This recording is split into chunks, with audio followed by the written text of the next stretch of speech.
As he ran for his first presidential term in 2016, Donald Trump said, "I think Islam hates us. There is something there, tremendous hatred there, and we have to get to the bottom of it."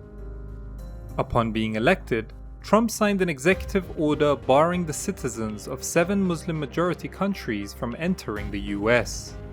When asked by the interviewer what the reason for the hatred is, or if it's rooted in the Islamic faith, Trump confessed that he didn't know.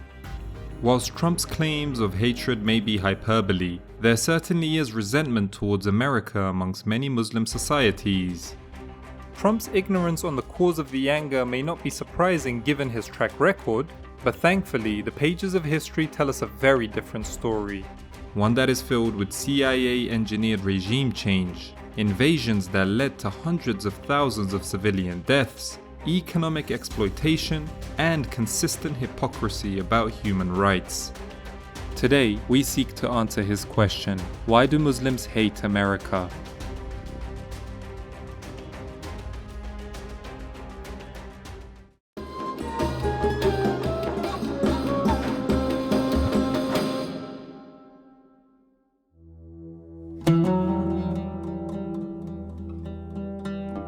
Contrary to popular belief, Islam and Muslims are not eternally opposed to America and the West.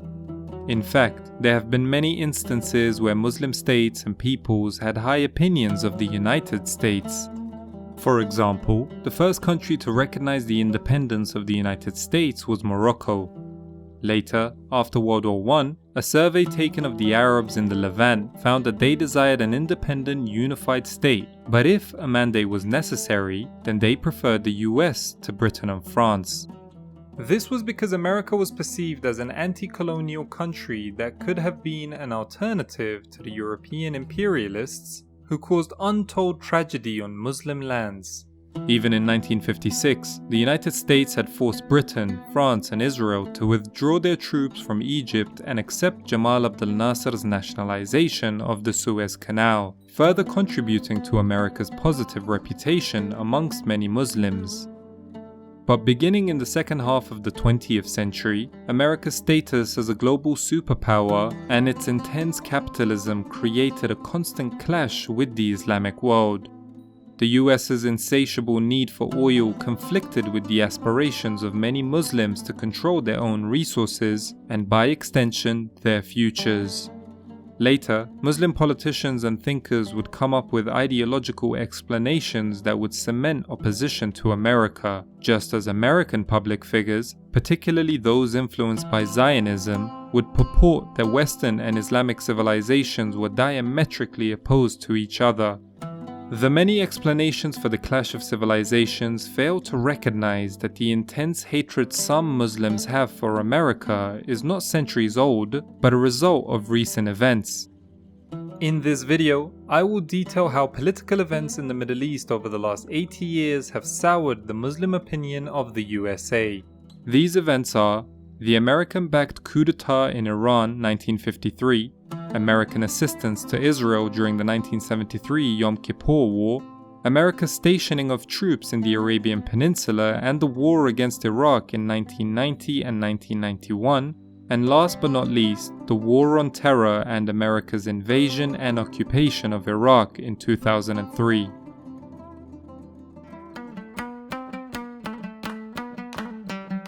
The Qajar dynasty, which ruled Persia from 1789 to 1925, presided over a period of decline marked by weak central authority and growing foreign interference. Both Britain and Russia exploited Iran's resources through capitulations. These treaties granted foreign powers and companies disproportionate control in exchange for developing Persia's industry. The Qajars, lacking foresight and leverage, signed lopsided deals. When British prospectors struck oil in 1908, Persia's petroleum industry was born and the Anglo-Persian Oil Company was established. In spite of the name, the company wasn't very Persian. Only 16% of the profits went to the producing country. When oil's lucrativeness became apparent, resentment grew as the benefits bypassed the Persian people. Even under Reza Shah Pahlavi, who took power in 1925, little changed. his 1933 renegotiation only marginally improved the terms. Meanwhile, Iran's oil became vital to Britain. Abadan's refinery, the largest in the world, supplied 85% of the British Navy's oil, whilst ordinary Iranians lived in poverty and oil workers toiled in squalor for pitiful wages. Nationalization, which promised to reclaim oil wealth for the Iranian people, emerged as a unifying popular cause. The nationalist-dominated Iranian parliament elected in 1950 quickly demanded transparency from the Anglo-Iranian Oil Company, or the AIOC. When the AIOC refused, Parliament revoked its concession in March 1951 and appointed Mohammad Mossadegh, a veteran nationalist, as Prime Minister the next month. Mossadegh enjoyed massive popular support but faced fierce British opposition. Britain responded with a naval blockade and a global boycott of Iranian oil, putting immense pressure on the economy. Nonetheless, Mossadegh remained steadfast. When the Shah and his allies tried to dismiss him, mass protests forced the Shah to flee. For many Iranians, this was more than a fight over oil. Nationalists also resented the Shah's sweeping power in addition to British influence. The Shah's weakness and the public's resolve deepened British urgency, leading them to seek American assistance. Initially, the US was reluctant. At this point, America's foreign policy still retained some anti-imperialist sentiment, and the crisis seemed like Britain's problem. Nevertheless, the British managed to convince the Americans to join their efforts to overthrow Mossadegh. What changed? Conventional history holds that the influence of the leftist Tudeh party during Mossadegh's time led to American involvement, a reasonable motive in the Cold War context. However, newly declassified CIA and MI6 files showed that protecting Western oil interests was central to American involvement. A fully nationalized oil industry in Iran threatened to influence other countries where American companies held shares in the oil industry. Adding on, a non-aligned country controlling the price and output of oil could put any military maneuvers against the Soviet Union in jeopardy. Even before the coup, American oil companies were negotiating for a share of Iran's oil future.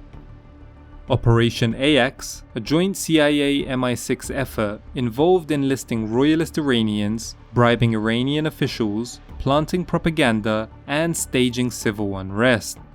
The CIA paid mobsters to incite riots and helped sway the Shah to return.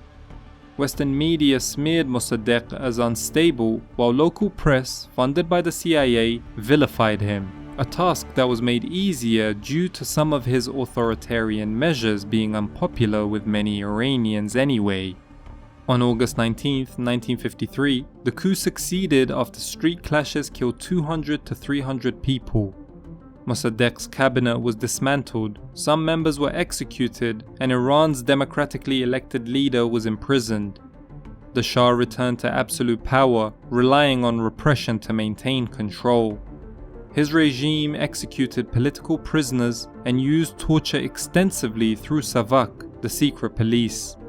Backed and bankrolled by the US, Iran became a key Cold War ally. American companies received significant shares in the newly formed oil consortium, a reward for their role in toppling Mossadegh.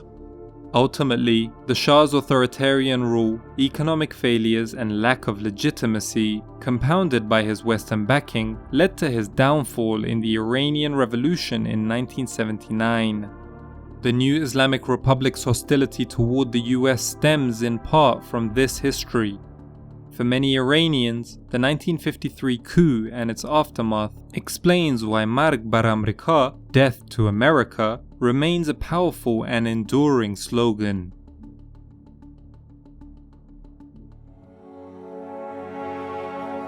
The creation of Israel and the ensuing displacement of Palestinians in 1948 in the Nakba generated lasting anger among Arabs at both governmental and popular levels. The loss of Palestine was a source of humiliation, and the influx of refugees burdened neighboring states. The partition itself, which triggered this, was imposed largely by foreign powers, especially the United States. With a strong Zionist lobby and an election approaching, President Harry Truman backed partition, reportedly saying, "Sorry gentlemen, I do not have hundreds of thousands of Arabs as constituents."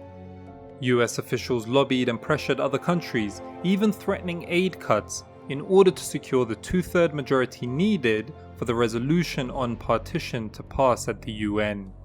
Despite America's role in the displacement, its relations with Israel were initially lukewarm.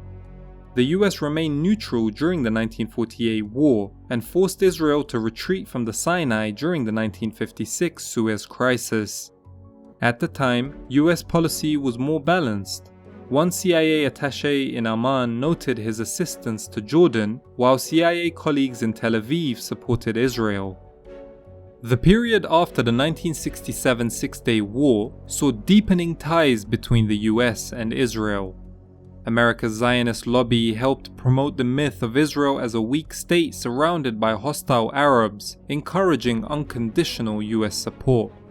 Strategically, American officials saw Israel as a potential enforcer of US interests in the Middle East, keeping Arab states divided and stifling their attempts to control their resources, especially oil. Another motivating factor for American support was Israel helping counter Soviet-backed Arab regimes. This Cold War logic prevailed in 1973 when Egypt and Syria launched a surprise war to reclaim the Israeli-occupied Sinai Peninsula and the Golan Heights. Viewing both as Soviet allies, US President Nixon and Secretary of State Kissinger firmly backed Israel, ignoring UN resolutions calling its occupations illegal, as well as the context in which the conflict occurred.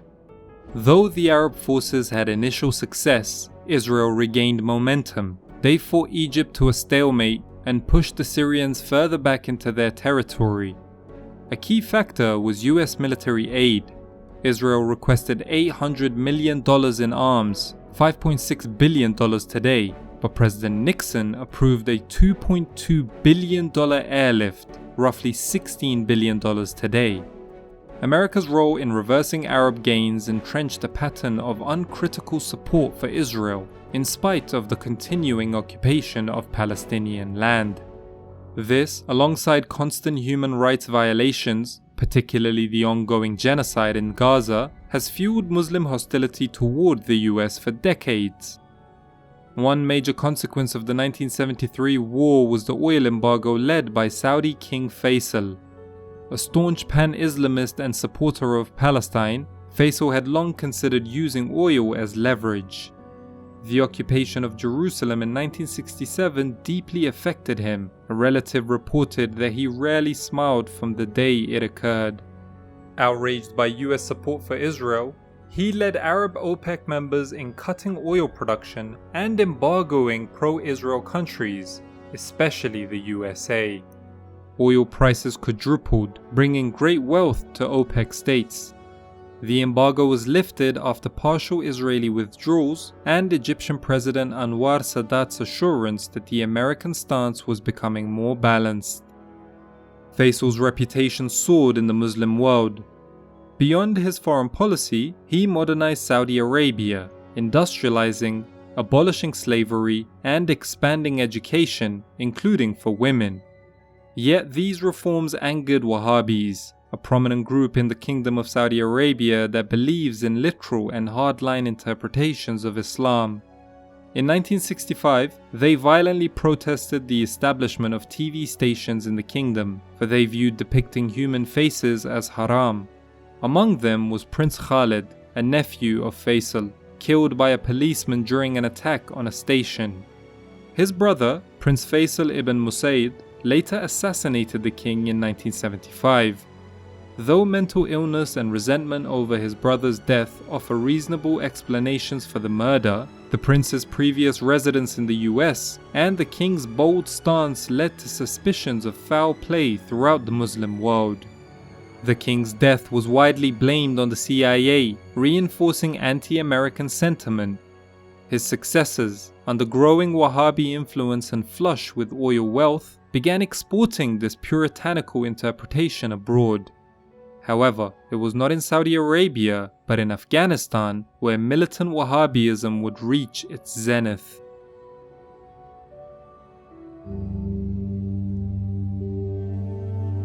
In a Cold War context, one would think the Soviet Union would take advantage of America's missteps to bring Muslim-majority countries into their sphere, but this was not a walk in the park.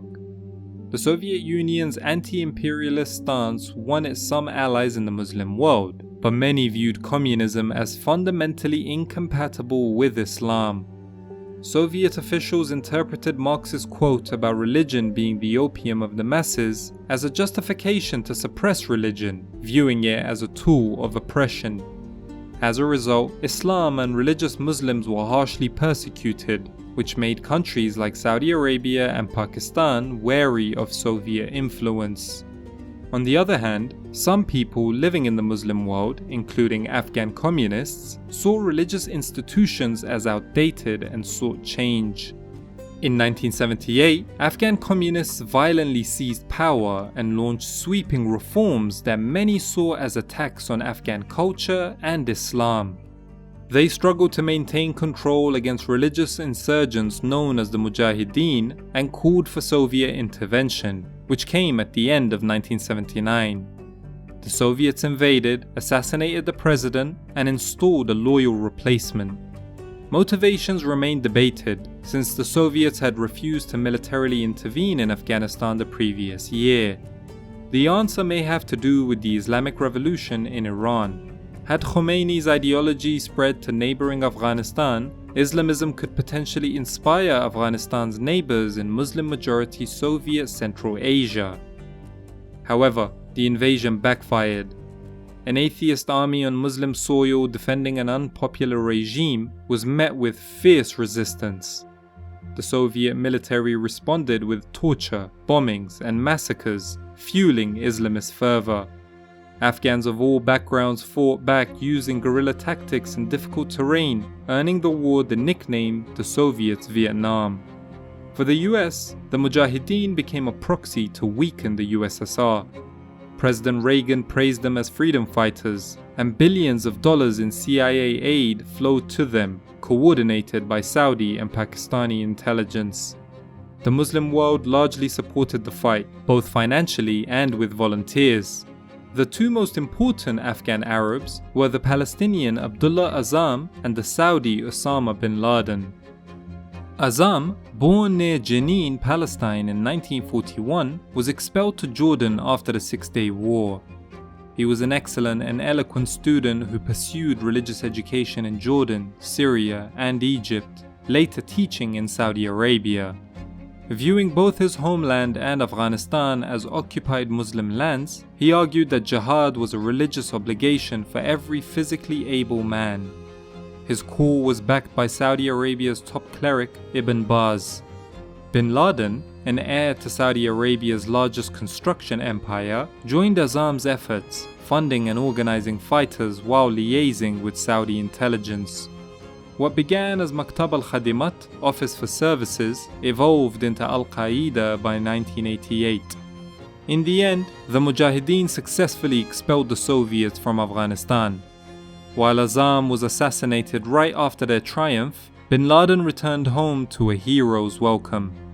Soon, a crisis pitted Al-Qaeda and their Saudi benefactors against each other, with the matter of contention being American intervention.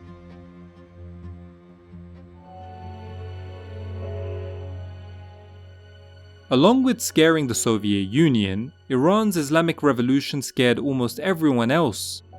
The most immediately threatened governments were those of Iraq and the Persian Gulf. Ayatollah Khomeini, the charismatic cleric at the head of the revolution, wanted to export it to secular dictatorships like Iraq, another Shia majority country, and the absolute monarchies of the Gulf, whom he felt were un-Islamic. Iran's instability, unresolved border disputes, and regional isolation led Iraq to invade Iran in September 1980. Saddam Hussein, backed by the US, the Soviet Union, and Gulf monarchies, framed the war as an effort to protect the Arab world from Khomeini's revolution. The war dragged on for 8 years, ending in a stalemate that left Iraq with mountains of debt. Saddam expected debt forgiveness from the Gulf states, who provided most of the war's funding, but was rebuffed. He directed his frustrations towards Kuwait, Iraq's small, vulnerable neighbor. Kuwait was accused of exceeding OPEC production quotas, lowering oil prices, thereby hindering Iraq's ability to repay debt, and slant drilling into Iraqi oil fields. Iraq further claimed that Kuwait was historically part of Iraq, carved out by British imperialists to block Iraqi access to the sea. In August 1990, Iraq invaded and occupied Kuwait. Gulf states panicked. The Iraqi military was the fourth largest in the world and vastly experienced, while their own militaries were weak. Fearing Saddam might conquer the Gulf and control the bulk of global oil reserves, Saudi Arabia sought US protection. Jordan's King Hussein, a friend of Saddam, obtained a promise from him to withdraw within days if no public condemnation was issued and the matter was handled within the Arab world. But US Secretary of State James Baker convinced Egypt and Saudi Arabia to condemn Iraq, paving the way for conflict. The UN gave Iraq a withdrawal deadline of January 15, 1991. When Saddam refused, a US-led coalition launched an overwhelming air and ground campaign that routed Iraqi forces. Internationally, the intervention had broad support. Iraq's invasion was a clear breach of international law, and Saddam's human rights abuses were highlighted as justification. But this raises deeper questions. The US often backs regimes that violate human rights and consistently supports Israel despite its breaches of international law. So what truly motivated the Gulf War? American strategic goals were central. Iraqi control over Gulf oil reserves and hostility towards Israel made Saddam a threat. Furthermore, to assert America's position as a leader of a new world order in the wake of the Soviet collapse, neutralizing this rogue state was necessary. Many Muslims viewed the intervention positively, and several Muslim-majority nations, including Egypt, Syria, Pakistan, and Senegal, joined the coalition. However, the US military's presence in Saudi Arabia, the land of Islam's most treasured holy sites, angered millions of Muslims worldwide, most notably Osama bin Laden and Al-Qaeda. Bin Laden implored the Saudi defense minister to reject non-Muslim troops, offering Al-Qaeda's fighters instead, claiming they would prevail against the mighty Iraq with faith. Rejected and exiled, bin Laden turned hostile. Al-Qaeda's strategy shifted to terrorism, with the 1998 US embassy bombings in Kenya and Tanzania being a major early example. 3 years later, another devastating attack would permanently alter American-Muslim relations.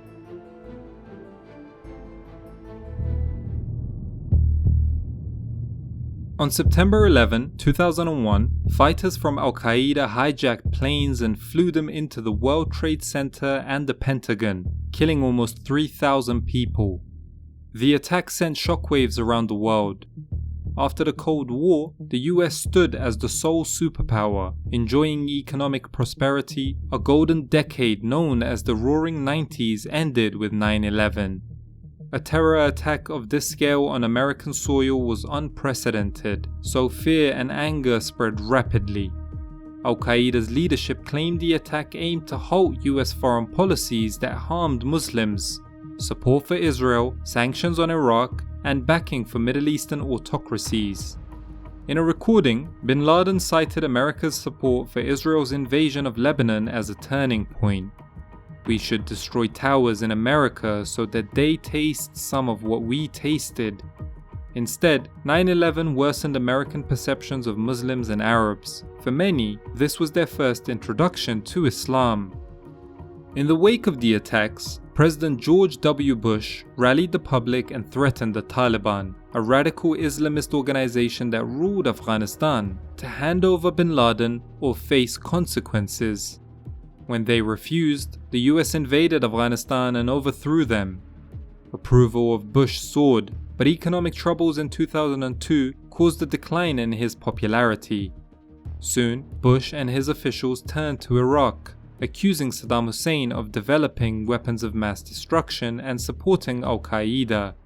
These claims were false, of course. Saddam, a secular dictator, was ideologically opposed to bin Laden, and no weapons of mass destruction were found after the Gulf War. Yet the Office for Special Plans, founded by Zionist Bush administration officials with strong ties to Israel, sensationalized and even fabricated intelligence to justify the invasion. One figure, Douglas Faith, had even co-authored a report to Israeli Prime Minister Netanyahu in 1996 that encouraged him to help depose Saddam. 6 years later, Netanyahu appeared in front of Congress and parroted the myth of Saddam's weapons of mass destruction, urging the US to intervene against him. Using this false premise, the US illegally invaded Iraq, but the occupation that followed was even worse. The occupying administration disbanded the Iraqi military and fired thousands of Ba'ath Party-affiliated public employees, leaving many trained, armed, and angry men jobless. US soldiers conducted humiliating house raids and detentions. The worst abuse emerged at Abu Ghraib prison, where photos exposed the torture, rape, and murder of detainees. Ironically, this prison was a site of torture during Saddam's rule as well, indicating that the Americans were no liberators themselves. This outraged Iraqis, swelling the ranks of the insurgency and sparking revenge attacks against US troops. More atrocities, such as massacres and the use of depleted uranium in Fallujah, bred hostility. Western firms seized Iraq's oil infrastructure amidst the chaos, while sectarian violence erupted between Sunni and Shia extremists, worsened by America's support for a corrupt, sectarian post-war government. In the shadow of lawlessness, ISIS emerged, fueled by occupation grievances, stolen oil, and leftover US weapons. The group terrorized Iraq and the region for years before being defeated by Iraqi forces with international support. Today, Iraq struggles to rebuild amid persistent political dysfunction, foreign meddling, and infrastructural decay. America's sinful war had killed anywhere from 150,000 to 1 million people, with most estimates holding that this 7-year war had seen more death than a quarter-century of Saddam's dictatorship. Once one of the Muslim world's most advanced states, Iraq was reduced to rubble, a legacy that looms large in the collective memory of Muslims worldwide.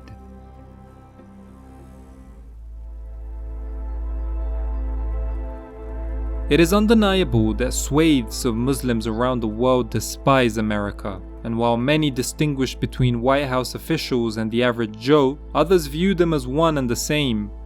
Millions of Muslims have experienced trauma and loss as a direct result of American foreign policy, and millions more feel anger at the plight of their brothers and sisters. The fact that Washington mixes oil with blood contributes to Muslim perceptions of American greed. On top of that, American complicity in Israel's crimes against the Palestinians, coupled with the latter's outside role in American decision-making, only adds fuel to the fire. A more in-touch and friendly American policy towards the Arab and Islamic worlds can bridge the gap between these two societies and benefit millions in the old and new worlds.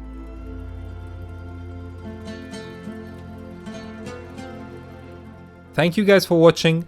I want to thank my Patreons for always supporting. If you want to financially support Hikmah History, there's a link to my Patreon in the description to this video. Until next time, peace!